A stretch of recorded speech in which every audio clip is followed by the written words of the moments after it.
അൻവർ വഞ്ചിച്ചു എന്നാണ് മുഖ്യമന്ത്രി പറയുന്നത്. പകരം ചോദിച്ചിരിക്കും എന്ന് പറയുന്നു. ഇപ്പോൾ സതീശനിപ്പം ലാസ്റ്റ് പറഞ്ഞത് ഞങ്ങൾ അൻവറുമായിട്ടുള്ള ആ ചാപ്റ്റർ ക്ലോസ് ചെയ്തു എന്നാണ് പറയുന്നത്. അൻവർ മമതയെ കൊണ്ടുവരുമെന്ന് പറയുന്നു. മൊത്തത്തിൽ ഒരു കുരുക്ഷേത്ര യുദ്ധം പോലെ മാറുകയാണ് നിലമ്പൂർ. എങ്ങനെ കാണാം? നിലമ്പൂർ പൊതുവെ ഒരു ത്രില്ലറിൻ്റെ സ്വഭാവത്തിലേക്ക് നീങ്ങിക്കൊണ്ടിരിക്കുകയാണ്. അതുകൊണ്ടാണ് മമതാ ബാനർജി വരുന്നതും അത് നമ്മൾ പ്രതീക്ഷിച്ചതിൽ വ്യത്യസ്തമായിട്ടുള്ള രീതിയിലുള്ള ഒരു മത്സരമായി മാറിത്തീരുകയും ചെയ്യും.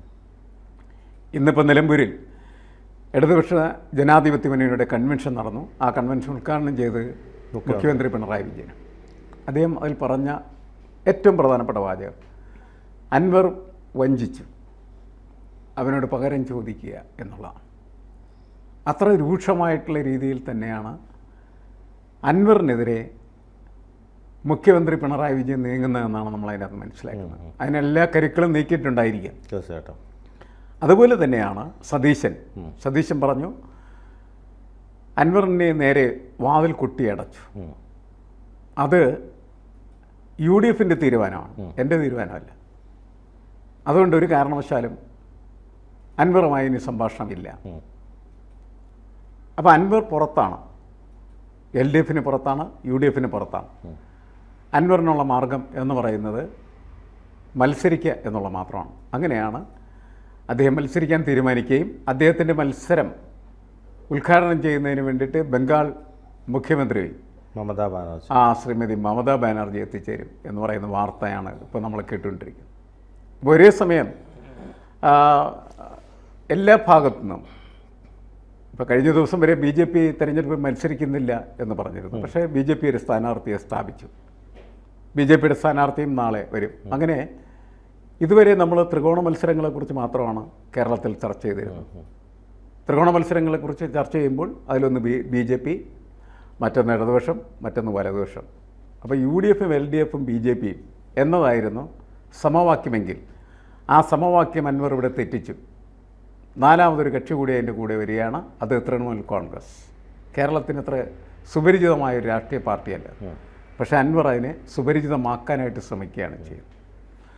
അപ്പോൾ ഈ തിരഞ്ഞെടുപ്പിൻ്റെ പൊതുസ്വഭാവം എന്തായിരിക്കും എന്ന് ഇപ്പോൾ നമുക്ക് നിർവചിക്കാനായിട്ട് കഴിയില്ല. കാരണം CPM ഇതിൽ വളരെ രൂക്ഷമായിട്ടുള്ള നിലപാടോടുകൂടി മുന്നോട്ട് പോകുന്നു എന്നാണ് ഇന്നത്തെ മുഖ്യമന്ത്രിയുടെ ഉദ്ഘാടന പ്രസംഗത്തിൽ നമ്മൾ മനസ്സിലാക്കുന്നത്. ശരിക്കും പറഞ്ഞാൽ ഏറെ പ്രതീക്ഷയോടെ വന്ന കോൺഗ്രസ് ആകെ വല്ലാത്ത അവസ്ഥയിലേക്ക് എത്തി. കാരണം കോൺഗ്രസിനെ സംബന്ധിച്ചിടത്തോളം നിഷ്പ്രയാസം ജയിക്കാൻ പറ്റുന്നൊരു സീറ്റ് ആര്യാടൻ ഷൗക്കത്ത് എന്ന് പറഞ്ഞ മികച്ച സ്ഥാനാർത്ഥി, ആര്യാടൻ മുഹമ്മദിൻ്റെ അദ്ദേഹം ചെയ്തിട്ടുള്ള വികസന പ്രവർത്തനങ്ങൾ, അദ്ദേഹത്തിൻ്റെ അവിടുത്തെ ഒരു സ്വാധീനം, ഇതൊക്കെ വോട്ടായി മാറുമെന്ന് പ്രതീക്ഷിച്ചിരുന്നു. അതുകൂടാതെ തന്നെ ഈ അൻവറും ആദ്യഘട്ടത്തിൽ UDF നിൽക്കുമെന്നായിരുന്നു എല്ലാവരും പ്രതീക്ഷിച്ചിരുന്നത്. ഇപ്പോൾ സംഭവിച്ചിരിക്കുന്നത് അൻവർ അവിടെ സ്ഥാനാർത്ഥിയായിട്ട് നിൽക്കുമ്പോൾ അൻവറിന് സ്വാധീനമുള്ള കുറേയേറെ വോട്ടുകൾ അൻവറിന് സമാഹരിക്കാൻ കഴിയും. അത് UDF ചോർച്ച ഉണ്ടാകുന്നത്. അതോടൊപ്പം തന്നെ മുസ്ലിം വോട്ടുകൾ സ്പ്ലിറ്റ് ചെയ്ത് പോവുകയും ചെയ്യും. അവിടെ ഹിന്ദുക്കൾക്കാണ് ഭൂരിപക്ഷമുള്ളത്. സ്വാഭാവികമായിട്ടും ആ വോട്ടുകൾ മുഴുവൻ സ്വരാജിന് വരികയും BJP ഈ പറഞ്ഞതുപോലെ ഒരു ദുർബലനായ സ്ഥാനാർത്ഥി നിർത്തിയതിലൂടെ സ്വാഭാവികം BJP വോട്ടുകളും സ്വരാജിലേക്ക് വന്ന് പതിക്കുകയാണ് ഉണ്ടാവുക. ഏറ്റവും കൂടുതൽ അടിപറ്റിയത് UDF. അത് ലീഗ് ആകെ അസംതൃപ്തിയിലുമാണ്. കാരണം ലീഗിന് ഈ ഒരു വിജയത്തോടുകൂടി അടുത്ത തുടർഭരണം ലഭിക്കും എന്നൊക്കെയുള്ളൊരു ആത്മവിശ്വാസം കുഞ്ഞാലി സാഹിബിനൊക്കെ ഉണ്ടായിരുന്നു. ഇനിയിപ്പോൾ അടുത്ത തവണ കൂടി ഭരണം പോകുക എന്ന് പറഞ്ഞാൽ അവരെ സംബന്ധിച്ചിടത്തോളം ചിന്തിക്കാൻ പോലും പറ്റത്തില്ല. കാരണം അവരാകെ പാനിക്കായി പോകും. അപ്പോൾ അത് ഒരു വല്ലാത്ത അവസ്ഥയിലേക്കാണ് എത്തിച്ചിരിക്കുന്നത്. അല്ല, അടുത്ത ഭരണം പോവും എന്ന് ഉറപ്പിക്കാവുന്ന സാഹചര്യങ്ങളൊന്നും ഇതിനകത്ത് ഇല്ല. അത് നമുക്കറിയാവുന്നൊരു കാര്യമാണ്. പക്ഷേ ഈ തിരഞ്ഞെടുപ്പ് ഒരു പ്രത്യേക തരത്തിൽ ട്വിസ്റ്റ് ചെയ്ത് ഇടതുപക്ഷത്തിന് അനുകൂലമായിട്ട് മാറി എന്നതാണ് മനസ്സിലാക്കേണ്ടത്. കാരണം തിരഞ്ഞെടുപ്പ് പ്രഖ്യാപിക്കുന്നതിന് മുമ്പ് പൊതുവേ എല്ലാ രാഷ്ട്രീയ നിരീക്ഷകരും വിലയിരുത്തുമ്പോൾ UDF അനായാസമായി വിജയിക്കും എന്നുള്ളതായിരുന്നു. കാരണം LDF വിജയം എന്ന് പറയുന്നത് LDF വോട്ട് കൊണ്ടായിരുന്നില്ല. LDF അൻവറിനെ പിടികൂടി അൻവറിന് കിട്ടാവുന്ന വോട്ടുകൾ. കാരണം അദ്ദേഹത്തിന് നേരത്തെ ലോക്സഭയിൽ ഒറ്റയ്ക്ക് മത്സരിച്ച സമയത്ത് തന്നെ 6,000 വോട്ടുകളൊക്കെ കിട്ടിയിരുന്നതാണ്. അത് മതി. അത് LDF ആ വോട്ടും കൂടി ചേർത്ത് വെച്ച് കഴിഞ്ഞാൽ തീർച്ചയായിട്ടും ജയിക്കാൻ കഴിയുന്നൊരു മണ്ഡലമാണ് നിലമ്പൂർ എന്നുള്ളത് ഈ നിലമ്പൂരിൻ്റെ മണ്ഡലത്തിൻ്റെ പുതിയ അതിർത്തി നിശ്ചയം കഴിഞ്ഞതിന് ശേഷം അല്ലെങ്കിൽ പുതിയ അതിർത്തി നിർണയം കഴിഞ്ഞതിന് ശേഷം അങ്ങനത്തെ ഒരു ധാരണയുണ്ട്. ആർക്കും വേണമെങ്കിൽ ജയിക്കാം.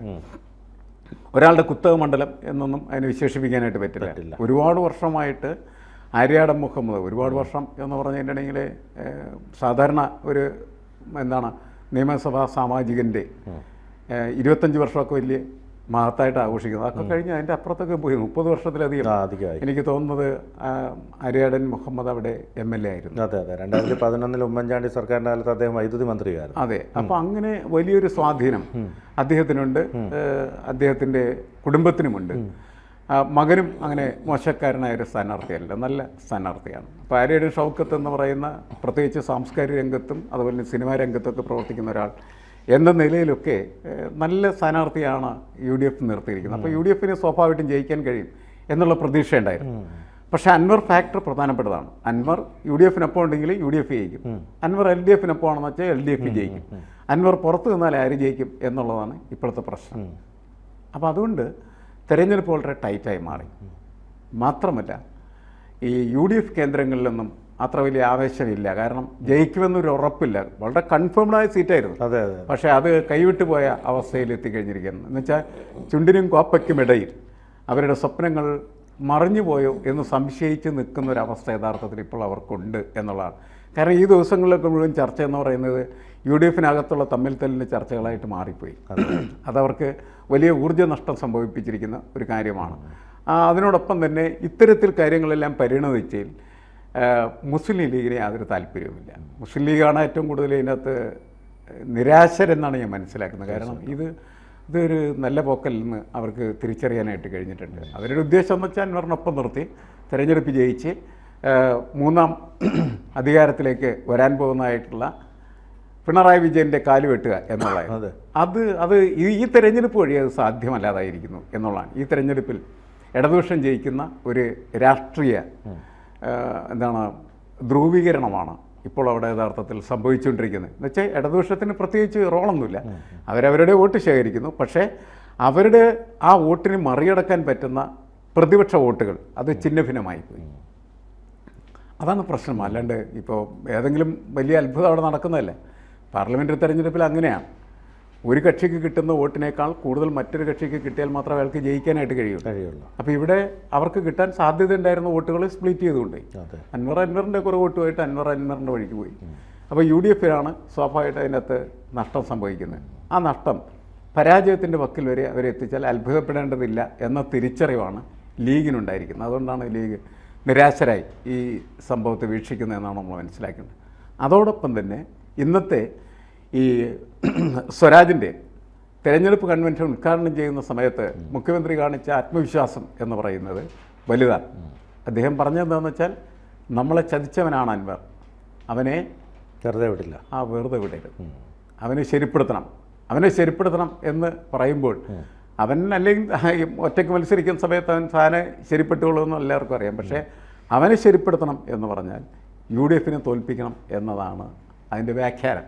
അപ്പോൾ UDFനെ തോൽപ്പിക്കുക, നമ്മൾ മൂന്നാമതും വരും എന്ന് കേരളത്തോട് പ്രഖ്യാപിക്കുക, അതിനുള്ള എല്ലാ സാധ്യതകളും ഉണ്ട് എന്ന് ആ തിങ്ങി നിറഞ്ഞ വെച്ചാൽ ഓഡിറ്റോറിയൊക്കെ തിങ്ങി നിറഞ്ഞിങ്ങനെ നിൽക്കുകയാണ്. ആവേശഭരിതനാണ് അവർ. കാരണം വെച്ചാൽ നിരവധി വർഷങ്ങൾക്ക് ശേഷമാണ് ആദ്യമായിട്ട് CPM അവരുടെ ചിഹ്നത്തിൽ മത്സരിക്കുന്നത്. അപ്പോൾ ഈ ചിഹ്നത്തിൽ മത്സരിക്കുന്നതിനോട് വൈകാരികമായിട്ട് CPMൻ്റെ കേഡർ സ്വഭാവമുള്ള അണികൾക്ക് ഒരുതരം ഭ്രാന്താവേശമാണ്.